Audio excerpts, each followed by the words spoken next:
मेरे प्यारे देशवासियों, नमस्कार। मन की बात में आप सबका स्वागत है। पूरे देश में इस समय त्योहारों का उल्लास है। हम सब ने कुछ दिन पहले दीपावली मनाई है और अभी बड़ी संख्या में लोग छठ पूजा में व्यस्त हैं। घरों में ठेकुआ बनाया जा रहा है, जगह जगह घाट सज रहे हैं, बाजारों में रौनक है। हर तरफ श्रद्धा, अपनापन और परंपरा का संगम दिख रहा है। छठ का व्रत रखने वाली महिलाएं जिस समर्पण और निष्ठा से इस पर्व की तैयारी करती हैं, वो अपने आप में बहुत प्रेरणादायक है। साथियों, छठ का महापर्व संस्कृति, प्रकृति और समाज के बीच की गहरी एकता का प्रतिबिंब है। छठ के घाटों पर समाज का हर वर्ग एक साथ खड़ा होता है।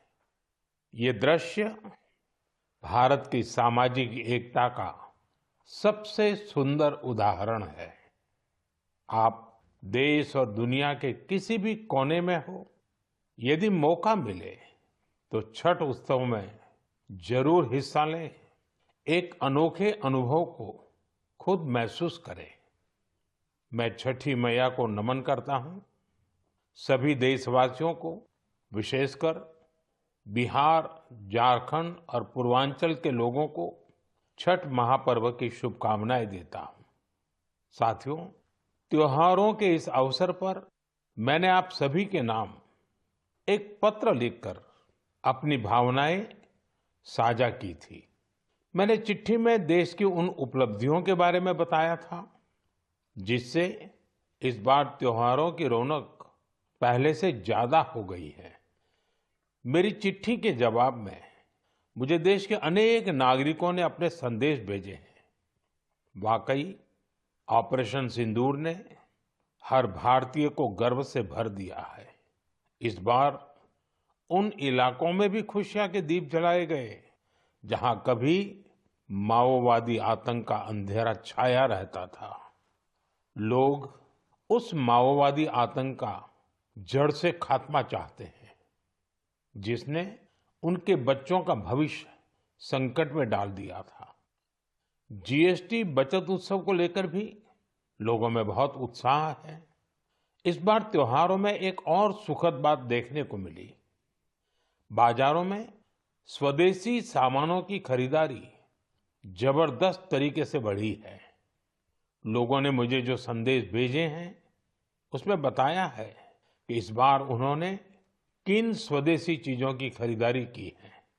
साथियों, मैंने अपने पत्र में खाने के तेल में 10% की कमी करने का भी आग्रह किया था।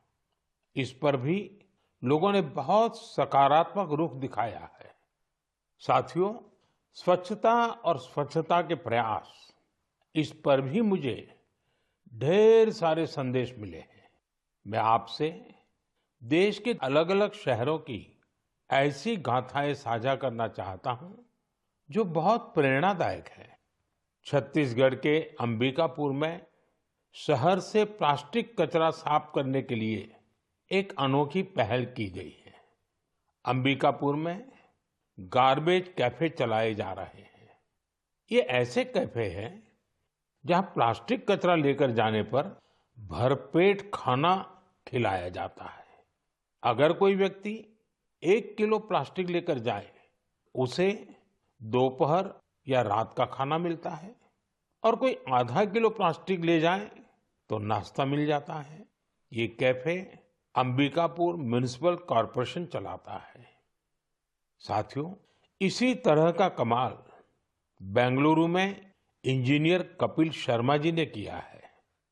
बेंगलुरु को झीलों का शहर कहा जाता है और कपिल जी ने यहाँ झीलों को नया जीवन देने का अभियान शुरू किया है।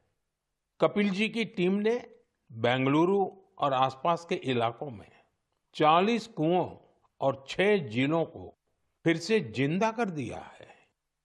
खास बात तो ये है कि उन्होंने अपने मिशन में कॉरपोरेट्स और स्थानीय लोगों को भी जोड़ा है। उनकी संस्था पेड़ लगाने के अभियान से भी जुड़ी है। साथियों, अंबिकापुर और बेंगलुरु ये प्रेरक उदाहरण बताते हैं कि जब ठान लिया जाए तो बदलाव भी आकर के ही रहता है। साथियों, बदलाव के एक और प्रयास का उदाहरण मैं आपसे साझा करना चाहता हूं। आप सब जानते हैं, जैसे पहाड़ों पर और मैदानी इलाकों में जंगल होते हैं, ये जंगल मिट्टी को बांधे रहते हैं। कुछ वैसी ही अहमियत समंदर के किनारे मैंग्रोव की होती है। मैंग्रोव समुद्र के खारे पानी और दलदली जमीन में उगते हैं और समुद्री इकोसिस्टम का एक अहम हिस्सा होते हैं। सुनामी या साइक्लोन जैसी आपदा आने पर ये मैंग्रोव बहुत मददगार साबित होते हैं। साथियों, गुजरात के वन विभाग ने मैंग्रोव के इस महत्व की खास मुहिम चलाई हुई है।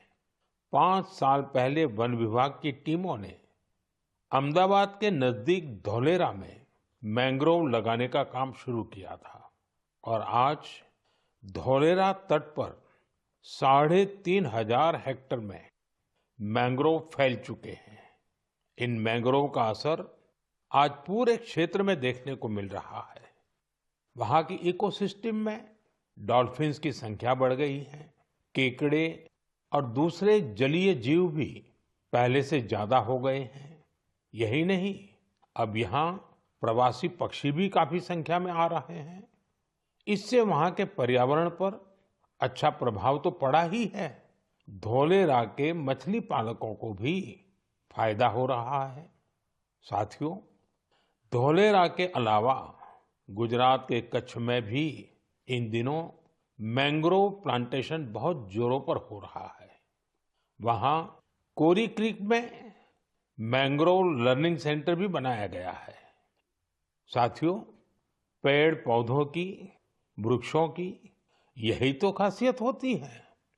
जगह चाहे कोई भी हो, वो हर जीव मात्र की बेहतरी के लिए काम आते हैं। इसलिए तो हमारे ग्रंथों में कहा गया है, धन्या महिरुहा येभ्यो निराशाम यान्ति नार्थिनः।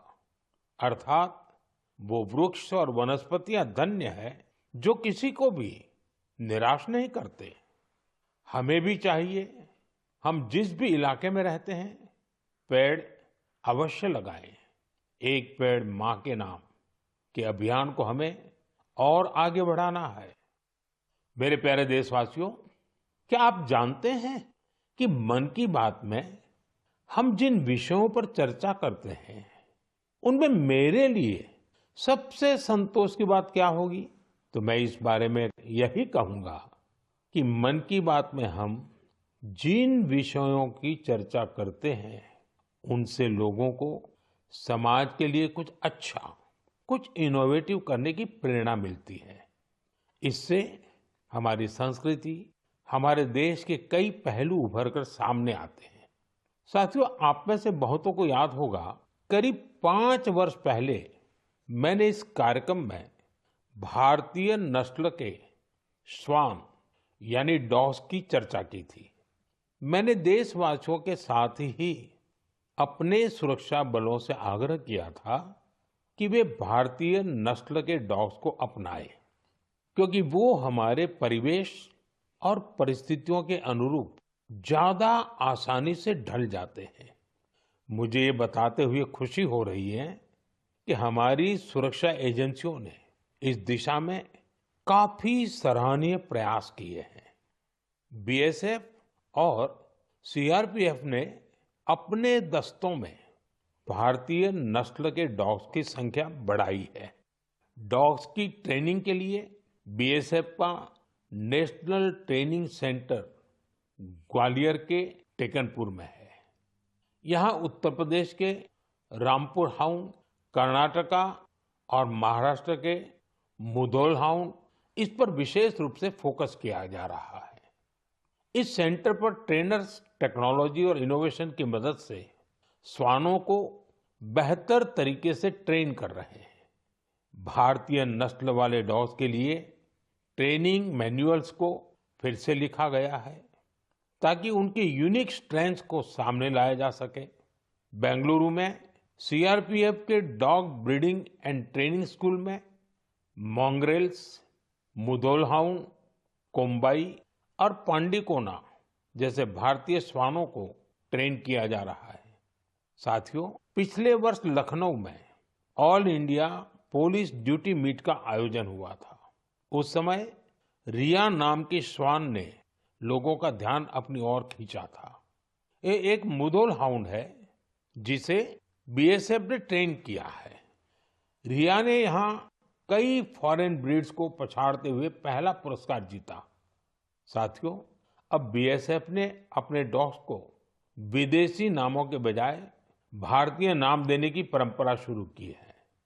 हमारे यहाँ के देशी श्वान ने अद्भुत साहस भी दिखाया है। पिछले वर्ष छत्तीसगढ़ के माओवाद से प्रभावित रहे क्षेत्र में गश्त के दौरान सीआरपीएफ के एक देशी श्वान ने 8 किलोग्राम विस्फोटक का पता लगाया था। बीएसएफ और सीआरपीएफ ने इस दिशा में जो प्रयास किए हैं उसके लिए मैं उन्हें बधाई देता हूं। वैसे मुझे 31 अक्टूबर का भी इंतजार है। यह लौह पुरुष सरदार पटेल की जयंती का दिन है। इस अवसर पर हर वर्ष गुजरात के एकता नगर में स्टैच्यू ऑफ यूनिटी के समीप विशेष समारोह आयोजित किए जाते हैं। यहीं पर एकता दिवस परेड भी होती है और इस परेड में फिर से भारतीय श्वानों के सामर्थ्य का प्रदर्शन होगा। आप भी मौका निकालकर इसे जरूर देखिएगा। मेरे प्यारे देशवासियों, सरदार पटेल जी की 150वीं जयंती का दिन पूरे देश के लिए एक बहुत विशेष अवसर है। सरदार पटेल आधुनिक काल में राष्ट्र की सबसे महान विभूतियों में से एक रहे हैं। उनके विराट व्यक्तित्व में अनेक गुण एक साथ समाहित थे। वे एक अत्यंत प्रतिभाशाली छात्र रहे।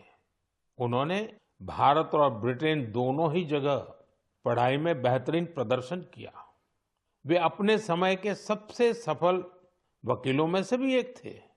वो वकालत में और नाम कमा सकते थे, लेकिन गांधी जी से प्रेरित होकर उन्होंने खुद को स्वतंत्रता आंदोलन में पूरी तरह समर्पित कर दिया।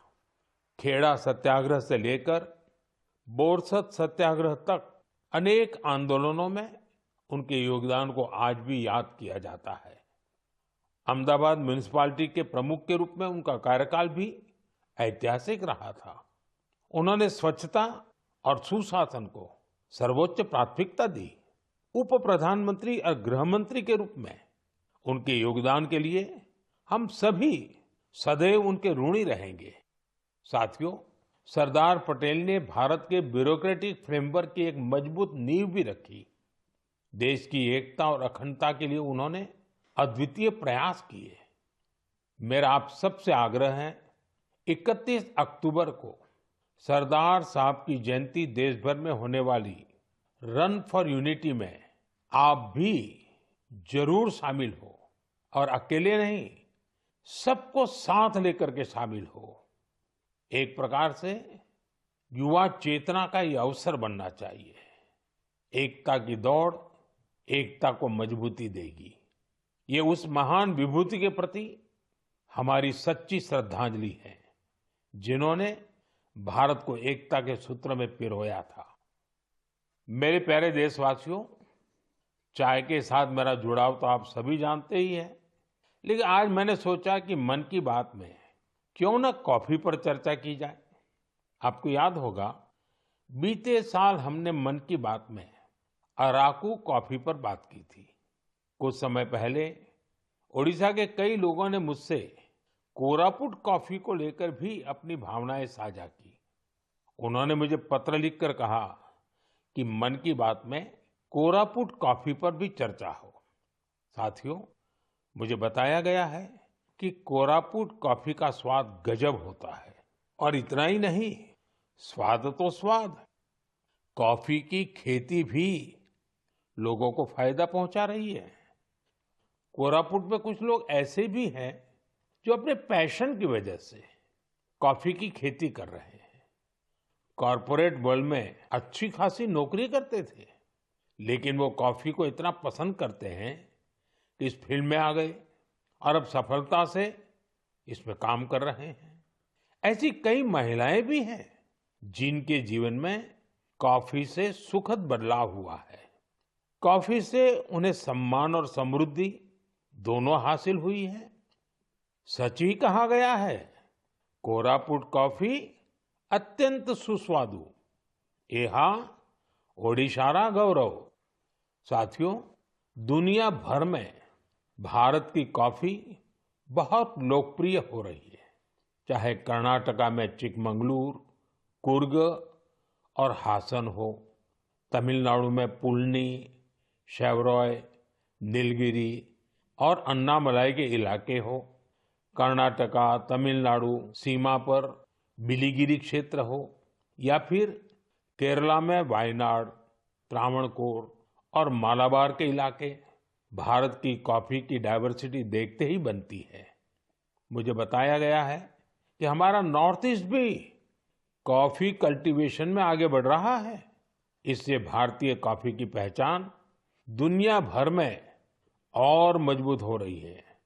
तभी तो कॉफी को पसंद करने वाले कहते हैं, India's coffee is coffee at its finest. It is brood in India and loved by the world. मेरे प्यारे देशवासियों, अब मन की बात में एक ऐसे विषय की बात जो हम सबके दिलों के बेहद करीब है। ये विषय है हमारे राष्ट्रगीत का। भारत का राष्ट्रगीत यानी वंदे मातरम। एक ऐसा गीत जिसका पहला शब्द ही हमारे हृदय में भावनाओं का उफान ला देता है। वंदे मातरम, इस एक शब्द में कितने ही भाव है, कितनी ऊर्जाएं हैं। सहज भाव में ये हमें मां भारती के वात्सल्य का अनुभव कराता है। यही हमें मां भारती की संतानों के रूप में अपने दायित्वों का बोध कराता है। अगर कठिनाई का समय होता है तो वंदे मातरम का उद्घोष 140 करोड़ भारतीयों को एकता की ऊर्जा से भर देता है। साथियों, राष्ट्रभक्ति, मां भारती से प्रेम, ये अगर शब्दों से परे की भावना है तो वंदे मातरम उस अमूर्त भावना को साकार स्वर देने वाला गीत है। इसकी रचना बंकिम चंद्र चट्टोपाध्याय जी ने सदियों की गुलामी से शिथिल हो चुके भारत में नए प्राण फूंकने के लिए की थी। वंदे मातरम भले ही 19वीं शताब्दी में लिखा गया था, लेकिन इसकी भावना भारत की हजारों वर्ष पुरानी अमर चेतना से जुड़ी थी। वेदों ने जिस भाव को माता भूमि पुत्रो अहम पृथिव्याः कहकर भारतीय सभ्यता की नींव रखी थी, बंकिम चंद्र जी ने वंदे मातरम लिखकर मातृभूमि और उसकी संतानों के उसी रिश्ते को भाव विश्व में एक मंत्र के रूप में बांध दिया था। साथियों, आप सोच रहे होंगे कि मैं अचानक से वंदे मातरम की इतनी बातें क्यों कर रहा हूं। दरअसल कुछ ही दिनों बाद 7 नवंबर को हम वंदे मातरम के 150वें वर्ष के उत्सव में प्रवेश करने वाले हैं। 150 वर्ष पूर्व वंदे मातरम की रचना हुई थी और 1896 में गुरुदेव रविंद्रनाथ टैगोर ने पहली बार इसे गाया था। साथियों, वंदे मातरम के गान में करोड़ों देशवासियों ने हमेशा राष्ट्र प्रेम के अपार उफान को महसूस किया है। हमारी पीढ़ियों ने वंदे मातरम के शब्दों में भारत के एक जीवंत और भव्य स्वरूप के दर्शन किए हैं। सुजलाम सुफलाम मलयज शीतलाम शस्य श्यामलाम मातरम वंदे मातरम। हमें ऐसा ही भारत बनाना है। वंदे मातरम हमारे इन प्रयासों में हमेशा हमारी प्रेरणा बनेगा। इसलिए हमें वंदे मातरम के 150वें वर्ष को भी यादगार बनाना है। आने वाली पीढ़ी के लिए ये संस्कार सरिता को हमें आगे बढ़ाना है। आने वाले समय में वंदे मातरम से जुड़े कई कार्यक्रम होंगे, देश में कई आयोजन होंगे। मैं चाहूंगा हम सब देशवासी वंदे मातरम के गौरवगान के लिए स्वतः स्फूर्त भावना से भी प्रयास करें। आप मुझे अपने सुझाव हैशटैग वंदे मातरम 150 के साथ जरूर भेजिए। हैशटैग वंदे मातरम 150। मुझे आपके सुझावों का इंतजार रहेगा और हम सब इस अवसर को ऐतिहासिक बनाने के लिए काम करेंगे। मेरे प्यारे देशवासियों, संस्कृत का नाम सुनते ही हमारे मन मस्तिष्क में आता है हमारे धर्म ग्रंथ, वेद, उपनिषद, पुराण, शास्त्र, प्राचीन ज्ञान विज्ञान, अध्यात्म और दर्शन। लेकिन एक समय इन सब के साथ साथ संस्कृत बातचीत की भी भाषा थी। उस युग में अध्ययन और शोध संस्कृत में ही किए जाते थे। नाट्य मंचन भी संस्कृत में होते थे। लेकिन दुर्भाग्य से गुलामी के कालखंड में भी और आजादी के बाद भी संस्कृत लगातार उपेक्षा का शिकार हुई। इस वजह से युवा पीढ़ियों में संस्कृत के प्रति आकर्षण भी कम होता चला गया। लेकिन साथियों, अब समय बदल रहा है तो संस्कृत का भी समय बदल रहा है। संस्कृति और सोशल मीडिया की दुनिया ने संस्कृत को नई प्राणवायु दे दी है। इन दिनों कई युवा संस्कृत को लेकर बहुत रोचक काम कर रहे हैं। आप सोशल मीडिया पर जाएंगे तो आपको ऐसी कई रील्स दिखेगी जहां कई युवा संस्कृत में और संस्कृत के बारे में बात करते दिखाई देंगे। कई लोग तो अपने सोशल मीडिया चैनल के जरिए संस्कृत सिखाते भी हैं। ऐसे ही एक युवा कंटेंट क्रिएटर है भाई यश साळुंके। यश की खास बात यह है कि वो कंटेंट क्रिएटर भी है और क्रिकेटर भी हैं। संस्कृत में बात करते हुए क्रिकेट खेलने की उनकी रील लोगों ने खूब पसंद की है। आप सुनिए। पश्यतु अहं कथं क्रीडामि। देवराज सेव्यमान पावनांग्रि पंकजं ज्ञानयज्ञ सूत्रमिन्दु शेखरं कृपाकरम्। प्रातः नूतनं कन्दुकं गृह्णातु। नारदादि योगी वृन्दवन्दितं दिगम्बरम्। इमं कन्दुकं सावधानेन पश्य चषटकाय ताडय। काशिकापुराधिनाथ कालभैरवं भजे, कालभैरवं भजे। साथियों, कमला और जानवी इन दो बहनों का काम भी शानदार है। ये दोनों बहनें अध्यात्म, दर्शन और संगीत पर कंटेंट बनाती हैं। इंस्टाग्राम पर एक और युवा का चैनल है संस्कृत छात्रो अहम। इस चैनल को चलाने वाले युवा साथी संस्कृत से जुड़ी जानकारियां तो देते ही हैं, वो संस्कृत में हास परिहास के वीडियो भी बनाते हैं। युवा संस्कृत में ये वीडियो भी खूब पसंद करते हैं। आप में से कई साथियों ने समष्टि के वीडियोज भी देखे होंगे। समष्टि संस्कृत में अपने गानों को अलग अलग तरह से प्रस्तुत करती है। एक और युवा है भावेश भीमनाथनी। भावेश संस्कृत श्लोकों, आध्यात्मिक दर्शन और सिद्धांतों के बारे में बात करते हैं। साथियों, भाषा किसी भी सभ्यता के मूल्यों और परंपराओं की वाहक होती है। संस्कृत ने ये कर्तव्य हजारों वर्ष तक निभाया है। ये देखना सुखद है कि अब संस्कृत के लिए भी कुछ युवा अपना कर्तव्य निभा रहे हैं। मेरे प्यारे देशवासियों, अब मैं आपको जरा फ्लैशबैक में लेकर चलूंगा। आप कल्पना करिए, 20वीं सदी का शुरुआती कालखंड। तब दूर दूर तक आजादी की कहीं कोई उम्मीद नजर नहीं आ रही थी। पूरे भारत में अंग्रेजों ने शोषण की सारी सीमाएं लांघ दी थी और उस दौर में हैदराबाद के देशभक्त लोगों के लिए दमन का दौर और भी भयावह था। वे क्रूर और निर्दयी निजाम के अत्याचारों को भी झेलने को मजबूर थे। गरीबों, वंचितों और आदिवासी समुदायों पर तो अत्याचार की कोई सीमा ही नहीं थी। उनकी जमीनें छीन ली जाती थी, साथ ही भारी टैक्स भी लगाया जाता था।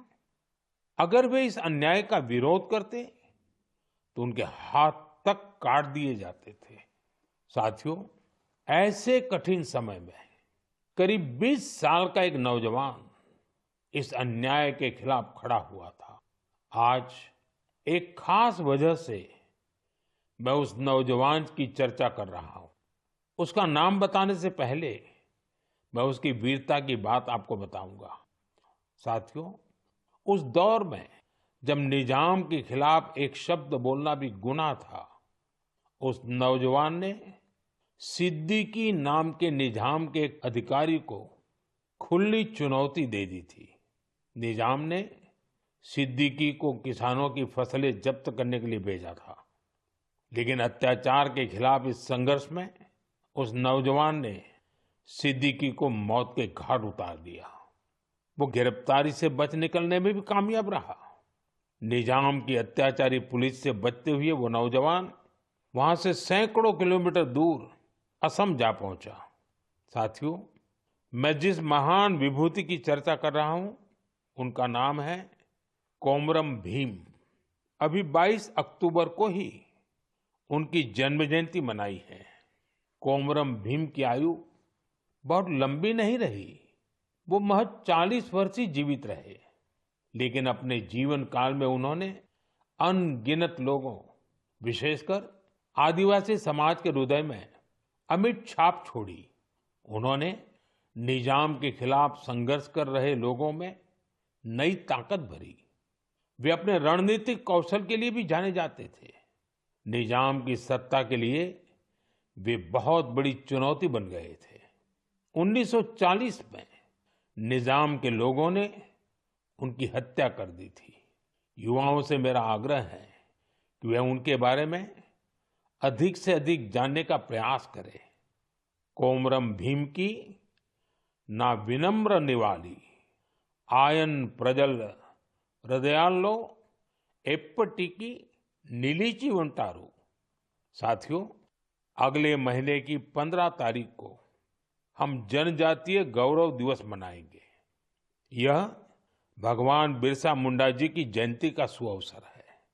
मैं भगवान बिरसा मुंडा जी को श्रद्धापूर्वक नमन करता हूं। देश की आजादी के लिए, आदिवासी समुदाय के अधिकारों के लिए उन्होंने जो काम किया वो अतुलनीय है। मेरे लिए ये सौभाग्य की बात है कि मुझे झारखंड में भगवान बिरसा मुंडा जी के गांव उलीहातू जाने का अवसर मिला था। मैंने वहां की माटी को माथे पर लगाकर प्रणाम किया था। भगवान बिरसा मुंडा जी और कोमाराम भीम जी की तरह ही हमारे आदिवासी समुदायों में कई और विभूतियां हुई हैं। मेरा आग्रह है कि आप उनके बारे में अवश्य पढ़ें। मेरे प्यारे देशवासियों, मन की बात के लिए मुझे आपके भेजे हुए ढेरों संदेश मिलते हैं। कई लोग इन संदेशों में अपने आसपास के प्रतिभाशाली लोगों के बारे में चर्चा करते हैं। मुझे पढ़कर बहुत खुशी होती है कि हमारे छोटे शहरों, कस्बों, गांवों में भी इनोवेटिव आइडियाज पर काम हो रहे हैं। अगर आप ऐसे व्यक्ति या समूहों को जानते हैं जो सेवा की भावना से समाज को बदलने में जुटे हैं, तो मुझे जरूर बताइए। मुझे आपके संदेशों का हमेशा की तरह इंतजार रहेगा। अगले महीने हम मन की बात के एक और एपिसोड में मिलेंगे, कुछ नए विषयों के साथ मिलेंगे। तब तक के लिए मैं विदाई लेता हूं। आप सबका बहुत बहुत धन्यवाद। नमस्कार।